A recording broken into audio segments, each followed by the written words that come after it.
Phishing, bankhelpdeskfraude of neppolicies. Het bart nog steeds en er komen de hele tijd meer nije trucs bij. Tongetemoarn stien weekagenten met een grote politiebus bij Wenswaardig het Zuiderhuis in Serhuis-te-Veen. En net om mensen te arresteren, maar om ze bewust te maken van de trucs. Het is heel belangrijk, want het gebeurt nog heel vaak.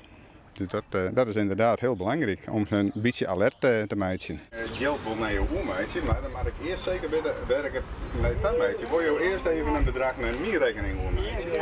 Ja. Dat ze een prutte geld kwijtraadje, dat mensen gewoon hun geld veilig stellen willen. Zeggen ze dan.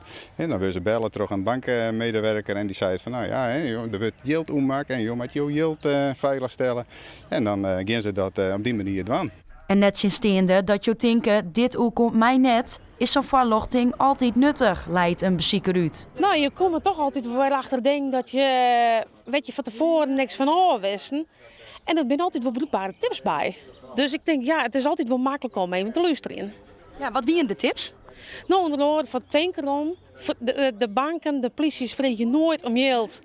Zullen nooit spullen opbergen in hun eigen kluizen. Zullen ze nooit doen.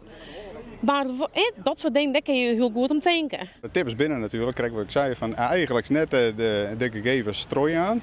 En heel vaak wil je bellen terug een bankmedewerker, maar een bankmedewerker belt het net. Dus daar proberen ze nog een keer alert op te maken.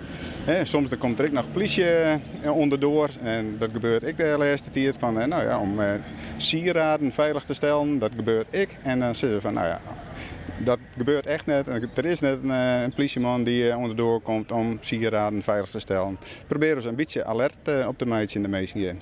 Wijkagent Knol hoopt dat mensen wat opstekken van de tips. Maar mag het hem wel zorgen om de toekomst van deze vorm van fraude? Het verhoort elke keer. Het is nog de wat ze volgende week weer uitvinden. Dus elke keer is er weer iets oors.